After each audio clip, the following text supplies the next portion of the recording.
Afternoon, everyone. Afternoon. I'll start with just as the mayor has challenged me in the past, I do want to take the opportunity and continue to remind folks of some of the strides that we've made. We are currently sitting at a C-level accountability rating from the state. That's the state's accountability level or rating. 1 point away from a B. Like to keep that in front of folks. 1 point away from a B. And we're very proud of that. Very proud for the growth that we've seen over time and the continued improvements that we've seen in all aspects of our operations, not the least of which the teaching and learning that's happening in classrooms and schools all over the district, all across the district. I will note that we're now at a performance level that's higher than we've seen in nearly a decade. And perhaps a little longer, but that's a lot to celebrate. And it's not just the work of the superintendent or the senior executive team, it's folks all across our district who care about our children and give of themselves and operate as professionals consistently. And so I do want to just kind of remind us of that performance level. We're not done. We haven't arrived. We know that we've got more to do. And we take that on as a serious, heartfelt commitment and area for continued growth. But I do want to say kudos to our team and all those who continue to give of themselves to help to make this school district excellent.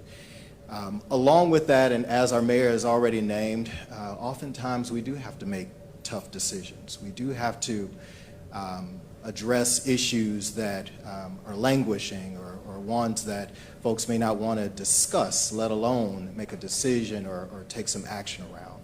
And so this issue of optimization or right-sizing our district is one that I will tell you that I've been reluctant to even address, because I know from my own experiences in the schools that I attended and all of that, the changes that have taken place and the challenges around those changes and the emotions that we have wrapped up in our schools and the histories and the experiences that we and our parents and our grandparents and others in the community have experienced. Unfortunately, that does not change our realities today. We have seen a decline in our population, a decline in our school-age children in the city, a decline in enrollment in our district. And while we're very, very proud of the progress we've made over time in the district, we know that we've still experienced these declines. And these declines are in and of themselves enough to address and reconsider and rethink how we operate. But they're also a very direct challenge to our budget, our revenues. Our schools are funded per pupil. We're funded by the number of students that we have in our schools across the district and in each individual school. And this means that as we see declines and changes to that funding, those revenues that we have in our school district, we have to respond to that. We as a district, as a community, have been reluctant to do that because we know that there's so much emotion and so much nostalgia wrapped up in our schools. Nobody wants to touch a school, let alone a high school. Nobody wants to do that. And as I talk to my peers in Chicago Public Schools and Kansas City, Oakland, Baltimore, you name it, all of these districts around the country, and especially urban districts, they too are facing very similar challenges where there's an enrollment decline, and you've got to respond to that. It doesn't mean that excellence should not continue to be the goal, that we shouldn't continue to strive towards meeting all of the needs of every scholar attending our schools. But it does mean that we've got to look again at our current situation. And so that's what we're doing now. I believe everyone knows, or most of the community knows, that we've presented to our school board and to the community a set of recommendations to, again, optimize or right-size our district, to operate in fewer schools so that the dollars that we do have can be concentrated in those schools, concentrated on those scholars attending those schools, to provide them with even greater opportunities for success. That's in the school buildings themselves, in the programs that we operate, in the staffing that we provide to our scholars. Stable staffing is one of the most key strategies and opportunities for us to ensure that scholars meet with success.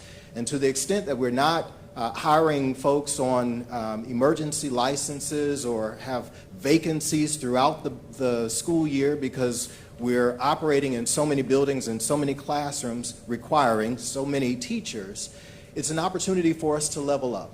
And so this is what we're trying to accomplish here.